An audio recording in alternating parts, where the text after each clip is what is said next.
একটা চালিয়ে ফেলেছি অলমোস্ট 400 কিলোমিটার। বাইকের যে স্টক প্রথম অবস্থায় ইঞ্জিন অয়েলটা দেওয়া ছিল ওইটা আসলে চেঞ্জ করা হয়নি। সো এখন যাচ্ছি হলো আমি মিরপুর বা উত্তরা।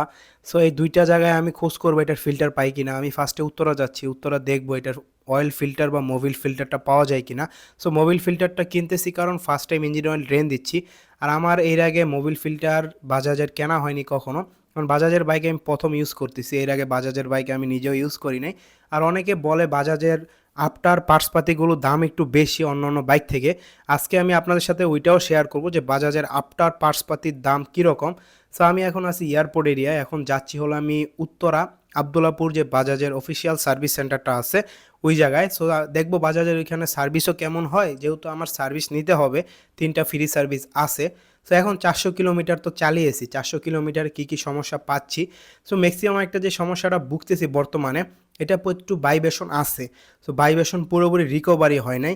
এটা সম্ভবত আমি যখন প্রথম সার্ভিসে যাব ওই সময়টা তাদেরকে বললে হয়তো তারা ভাইব্রেশন রিমুভ করে দিতে পারে, অথবা যদি তারা না পারে কিছু করার নেই, নাও পারতে পারে। এটা আমাদের দেশের আসলে একটা মানে রীতিগত নৈতিকতা হয়ে গেছে, কারণ সার্ভিস সেন্টারগুলো আসলে দায়ভার থাকে না। তো আমি তো অনেক বাইকে ইউজ করেছি, জাপানি বাইকেরই দায়ভার থাকে না, আর ইন্ডিয়ান বাইক থেকে কী করে এত এক্সপেকটেশন করা যায়। দিন শেষে সবই কিন্তু ইন্ডিয়ান।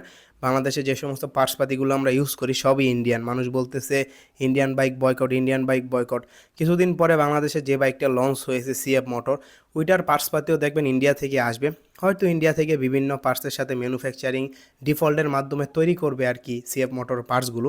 কারণ বাংলাদেশে একটা যদি চায়না থেকে পার্টস আনতে যায় তাহলে অনেক টাকা কস্ট এবং অনেক টাকা খরচ হয়ে যায়, যেটা আসলে বাংলাদেশে ইম্পোর্টারদের জন্য অনেক বিশাল একটা হ্যাসেলের মানে দায়ভার আর কি হয়ে যায়। কারণ বিদেশ থেকে পার্টস আনতে গেলে অবশ্যই সেই পার্টসের প্রাইসটা আফটার মার্কেটের ক্ষেত্রে অনেক বেশি হয়ে যাবে যদি আপনি সেল করতে চান।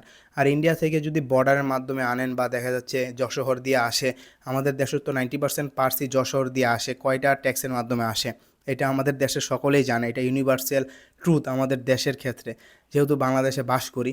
তো এখন অনেকে বলতে পারে যে আমরা ইন্ডিয়ান বাইক বা ইন্ডিয়ান প্রোডাক্ট বয়কট করব। আসলে ভাই দিন শেষে আপনার আশেপাশে প্রতিবেশী যদি একটু বড় হয় বা আপনার প্রতিবেশী যদি একটু পাওয়ারফুল হয়, এটা আপনাকে মেনে নিতে হবে। কারণ আমরা তো ওরকম আসলে ডেভেলপ হতে পারি নাই। যেমন আপনার ইরাক, তারা কোনো দেশেরকে পরোয়াই করে না, যেমন ইউএসকে তো ইরাক কোনো পরোয়াই করে না। তো তারপরও কিন্তু ইরাক তার নিজের স্বাচ্ছন্দ্যে মানে চলতেছে, কোনো প্রবলেম হচ্ছে না। কিন্তু এ থেকে আপনি দেখেন আমাদের দেশ কিন্তু ওরকম সম্পদশালীও না, ওরকম আসলে টাকা পয়সাও নাই আমাদের দেশে যে আপনার ইন্ডিয়া ছাড়া বা আশেপাশে দেশ ছাড়া চলতে পারবে। একটা জিনিস আসলে লক্ষ্য করেন, আপনার বাড়ির পাশের প্রতিবেশী যতই খারাপ হোক, সম্পর্ক কিন্তু দিন শেষে প্রতিবেশীর সাথে রক্ষা করতেই হয়। কারণ প্রতিবেশীর সাথে আপনার দুঃখ, আপনার সুখ, আপনি সব কিছু প্রতিবেশীর সাথেই মানে মেটাবেন, এটা একটা স্বাভাবিক বিষয়। তো এখন যাচ্ছি হলো আপনার উত্তরা আবদুল্লাপুর। সো উত্তরা আবদুল্লাপুর বাজাজের সার্ভিস সেন্টার। আমি এর আগে আপনার মিরপুরে দেখেছিলাম, মিরপুরে আফটার মার্কেট অনেক দোকানে দেখেছিলাম, তারা বলতেছিল 320, 350, 330। এখন উত্তরা যাচ্ছি কারণ অফিসিয়াল, আমি সবসময় অয়েল ফিল্টার, এয়ার ফিল্টার এগুলো অফিসিয়াল প্রোডাক্ট ইউজ করতে স্বাচ্ছন্দ্য বোধ করি আফটার মার্কেট থেকে। কারণ বাংলাদেশে অফিসিয়াল সার্ভিস সেন্টারে অনেক সময় অরিজিনাল প্রোডাক্ট পাওয়া যায় না। সো আফটার মার্কেট তাহলে আমরা কিভাবে এক্সপেকটেশন করি। সো আফটার মার্কেট আমি আশা করি বাজাজের ক্ষেত্রে ভালো হবে, বেটার হবে। কারণ বাজাজ যেহেতু এটা নিয়ে অনেক কাজ করতেছে যে N250 হায়ার সিসি তারা প্রথম বাংলাদেশে এনেছে, আর তাদের সার্ভিসও নাকি N250-র ক্ষেত্রে বেটার। আমি অনেক বাজাজের অফিসিয়াল যে ফেসবুক গ্রুপ আছে সেই অফিসিয়াল ফেসবুক গ্রুপে দেখেছি। আর বাংলাদেশের বাইক কোম্পানিগুলো অফিসিয়াল ফেসবুক গ্রুপ নিয়ে একটা কথা আপনাদেরকে শেয়ার করি, বাংলাদেশের অফিসিয়াল সার্ভিস গ্রুপ বা অফিসিয়াল ফেসবুক গ্রুপ যেগুলো বাইক কোম্পানির আছে, ম্যাক্সিমাম দলালগুলো ভরা থাকে। ম্যাক্সিমাম ইন্ডিয়ান বা জাপানি যে সমস্ত বাইকগুলো আছে একটু পপুলারিটি সেগুলোর ক্ষেত্রে বলতেছি, চায়না বাইকের ক্ষেত্রে তো আরও বিপজ্জনক, ওইটা নিয়ে একটা আমি ভিডিও করব। সো এখন আবদুল্লাপুর এসে পড়েছি, আবদুল্লাপুর যাচ্ছি হলো বাজাজের অফিসিয়াল সার্ভিস সেন্টারে। সো বাজাজের অফিসিয়াল সার্ভিস সেন্টারটা আবদুল্লাপুরের একবারে আপনার কাজী অফিসের যে গলিটা আছে, অথবা যে আপনার বাজাজের সার্ভিস পয়েন্ট বা বাজাজের সেলস পয়েন্টটা আছে ওইটার পাশেই। সো বাজাজের সেলস পয়েন্টে আমি এখন গিয়ে তারপর শিওর হয়ে নিব যে কোন জায়গায় তাদের সার্ভিস সেন্টারটা, তারপর আমি আবার যাব। কারণ যেহেতু এর আগে আমার বাজাজের অফিসিয়াল সার্ভিস সেন্টার আসা হয়নি বা অফিসিয়াল সার্ভিস সেন্টার সম্পর্কে আমার জানা হয়নি। সো এটাই মেবি বাজাজের অফিসিয়াল সার্ভিস সেন্টার। সো বাজাজের অফিসিয়াল সার্ভিস সেন্টারের সামনে আসলাম, এখন ভিতরে যেয়ে আমি দেখব অয়েল ফিল্টার বা মোবিল ফিল্টারের প্রাইসটা কত, আপনাদেরকেও দেখাবো যে কত নেয় তারা।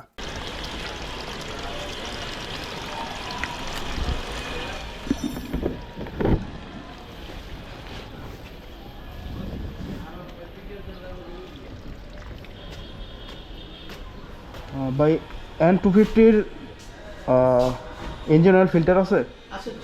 মোবিল ফিল্টার প্রাইস কত? 350 না বলছিল কালকে ফোনে। বিকাশেই হবে? পেমেন্ট হবে? পেমেন্ট সিস্টেম তো নাই, পেমেন্ট করতে পারেন। এটা দেন, কম রাখেন। 3টা নিচ্ছি না ফিক্সড প্রাইস? এখন হয়তো 400 টাকা হয়ে গেছে, 380 করে কেনা।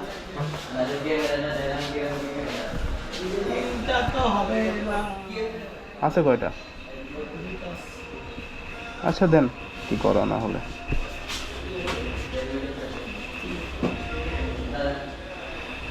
N250 তো? হ্যাঁ 250-60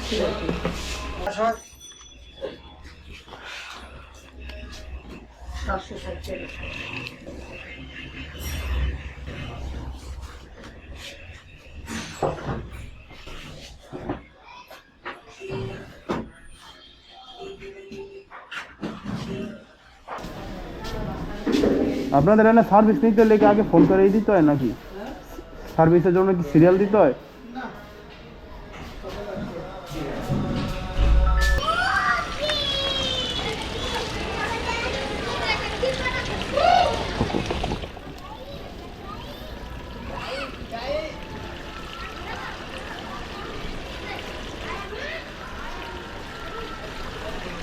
অফিসিয়াল সার্ভিস সেন্টার থেকে কত করে নিয়েছে সেটা আপনারা তো দেখেছেন। সো 380 টাকা করে নিয়েছে। আমি যদি আফটার মার্কেট বাইরে থেকে কিনতে যেতাম তাহলে 280 থেকে 350-এর ভিতরে দাম বলতেছিল। কিন্তু এখানে একটা জিনিস আসলে আমি লক্ষ্য করেছি, প্যাকেজিংটা একটু আফটার মার্কেট থেকে আলাদা। আফটার মার্কেটে যেমন কোনো কিছু লেখা থাকে না, জাস্ট একটা প্যাকেজিংয়ের ভিতরে দেওয়া থাকে।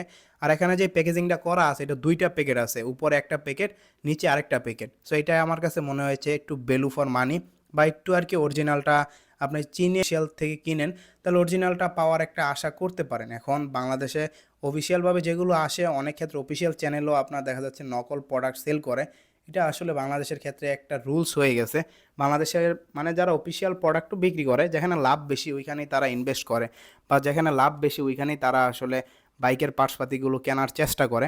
তো আমি এখন চলে যাব আর কিছু কথা আপনাদেরকে শেয়ার করি, যেটা আসলে বাজাজের ক্ষেত্রে আমার ভালো লাগে নাই। অফিসিয়াল সার্ভিস সেন্টারে গেলাম, সার্ভিস সেন্টারের অবস্থা দেখে তো যা তা অবস্থা মনে হচ্ছে, যেটা আসলে আমার এক্সপেকটেশনের মানে হাই লেভেলে ছিল আরও। যেহেতু একটা হায়ার সিসি বাইক তারা বাংলাদেশে লঞ্চ করেছে, টেকনিশিয়ান ওইভাবেই দরকার ছিল।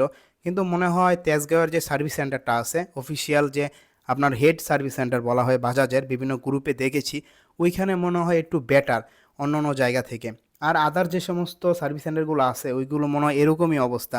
এর আগে আমি যেখান থেকে বাইক কিনেছি আপনার ওই জায়গাও সেম অবস্থাই ছিল, যে সার্ভিস সেন্টারের অবস্থা যা তা একটা অবস্থা, মানে কোনো রকম আর কি চলতেছে। সো এটাই আর কি বলার ছিল আপনাদেরকে, এতটুকুই শেয়ার করার ছিল। এখন যদি কেউ N250 N160 বাইক ইউজ করে থাকেন অবশ্যই কমেন্ট করে জানাতে পারেন, বাইরে থেকে যে মোবিল ফিল্টারগুলো আপনারা কিনে ইউজ করেন সেগুলো কতটুকু বেটার বা কতটুকু ভালো বা কতটুকু সার্ভিস আপনারা পান। অবশ্যই কমেন্ট করে জানালে আমি উপকৃত হব। আমি চেষ্টা করব নিজে ভবিষ্যতে বাইরে থেকে কিনে ইউজ করার জন্য, কারণ অফিসিয়াল একটা প্রাইস আপনার অনেক বেশি মোবিল ফিল্টারের ক্ষেত্রে। আর প্রতিবার যেহেতু মোবিল ফিল্টার ইউজ করতে হয় বা ইঞ্জিন অয়েল ফিল্টার ইউজ করতে হয়, সো সেই ক্ষেত্রে আপনার একটু প্রাইসটা আমার কাছে বেশি মনে হচ্ছে। সুজুকিটা আমি ক্রয় করতাম 120 থেকে 150 টাকা, আর এটা আমি ক্রয় করছি 380 টাকা। তারপর চিন্তা করলে একটা হায়ার সিসি বাইকের ক্ষেত্রে কমই আছে। তারপর আবার বাজাজ, যদি এটা আপনার সুজুকি হতো বা ইয়ামাহা হতো তারপরও মেনে নেওয়া যেত। বাজাজের প্রাইস আমার মনে হয়, আমার দৃষ্টিকোণ থেকে বাজাজ এটা যদি কমাতে পারে তাহলে তারা এই বাইকগুলো মার্কেট পাবে, না হলে আস্তে আস্তে আসলে মার্কেট পাবে না। আর কিছু কিছু খারাপ দিক আছে যেগুলো আমি আফটার যে সার্ভিস আছে সে আফটার সার্ভিসের পরে আপনাদেরকে বলাতে পারবো। ফার্স্ট সার্ভিস যেটা দিব 700 কিলোমিটারে বা 1 মাস হলে দেওয়ার পর আমি আপনাদেরকে মানে কনফার্ম করতে পারবো যে প্রবলেমগুলো আসলে সলভিং হয়েছে কিনা। ম্যাক্সিমাম একটা প্রবলেম হলো বাইকের একটু আপনার ভাইব্রেশন আছে, আর হালকা হালকা থ্রোটল মিস্টেক হচ্ছে, মানে থ্রোটল মানে জোরে প্রেস করলে হালকা হালকা হালকা হালকা মিস্টেক হচ্ছে। আর ইঞ্জিনের একটু একটু একটু একটু সাউন্ড আমি লক্ষ্য করি, যখন ইঞ্জিনটা বন্ধ করি তখন একটু কেট কেট কেট কেট এরকম একটু সাউন্ড হয়। আমি চেষ্টা করবো একটা শর্ট ভিডিওর মাধ্যমে আপনাদেরকে সেটা শেয়ার করার জন্য। অবশ্যই ভিডিওটা কমেন্ট করে জানাবেন আর কী কী বিষয় ডেভেলপ করা যায়, একটি করে লাইক দিয়ে দিবেন। ভিডিওতে কোনো সমস্যা হলে সেটাও কমেন্ট করে জানাতে পারেন, আপনাদের মতামত কমেন্ট করে অবশ্যই জানাতে পারেন। যেমন কিছুদিন আগে মানুষ সমানে গালিগালাজ করছে চায়না বাইক নিয়ে কথা বলার জন্য, অবশ্যই গালিগালাজ করতে পারেন, এটা রাইট আপনাদের আছে। তারপর ইউটিউবের একটা কমিউনিটি আছে, সেটা একটু মেনটেন করে গালিগালাজ করার চেষ্টা করবেন। থ্যাংক ইউ সবাইকে সম্পূর্ণ ভিডিওটি দেখার জন্য। Thank you for watching. অবশ্যই লাইক কমেন্ট শেয়ার করবেন।